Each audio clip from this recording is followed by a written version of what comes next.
How can you? That is so important. How can you put that to matters of the heart? Very good question. Sometimes we need to talk, as we said, like a very well-known, not mentioning any name, says, it's good to talk.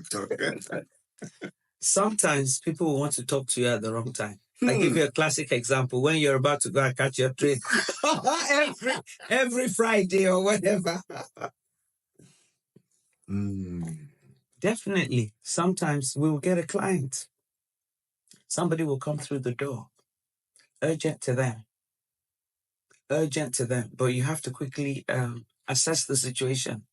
I've promised my wife I'm going to be in for that beautiful cooking, that she make extra effort. And she told me in the morning before I left that today, Baba Shala, I don't want any excuses. One client came at 5 days.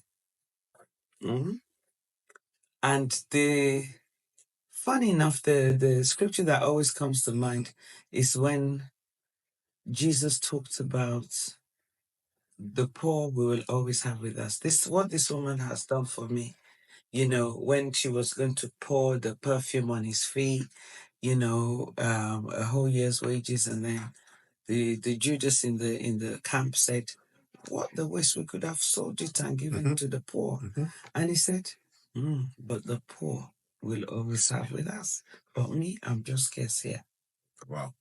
So the moral of the story is that with matters of the heart, there's a time and a season for things of the heart. If someone is, needs to talk, they can still talk. Is it not to create a space for them to talk?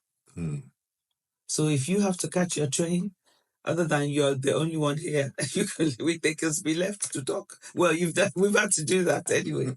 Sometimes I stay behind. Firstly, obviously, to get some work done, but secondly, to make space for people like that. They'll be there talking.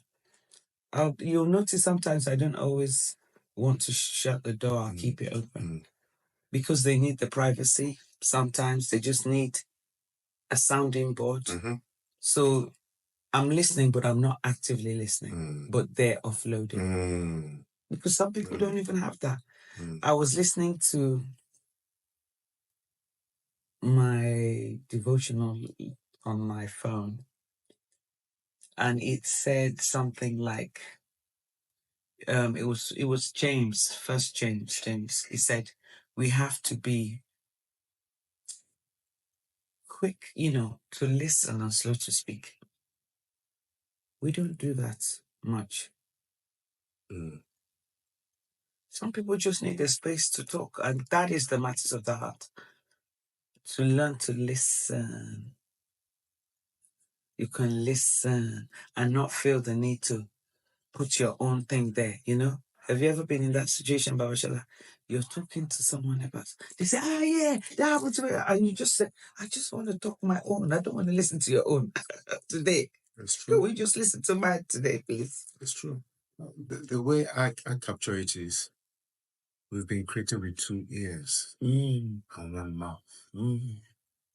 It's for a purpose, for a reason. Yeah. So listen. Listen more. Speak less. And those that are able to conquer that, because it's a difficult thing. Oh, very. Because as they're talking, you're processing in your mind how what they're saying relates to you or not to you. And you want to pour it out. But the ability to just pause and be able to give that person that space to express before you speak. And it goes, it happens in families, it happens to partners, it happens at work, it happens all over.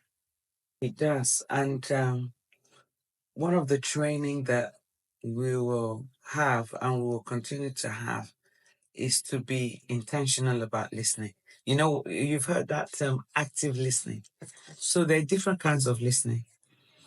There's the very active one, like I said, the one where you just give someone space, let them just say, rant, or they're just happy that somebody's just there.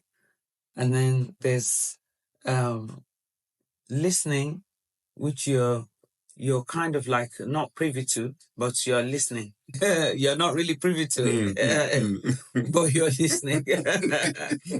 Sometimes I do that quite a lot from behind the scenes, and I'm like, no, I'm in the meeting with somebody and I'm saying, 1 minute. I'm listening to another conversation. What we call eavesdropping. That's what we call it in this part of the world.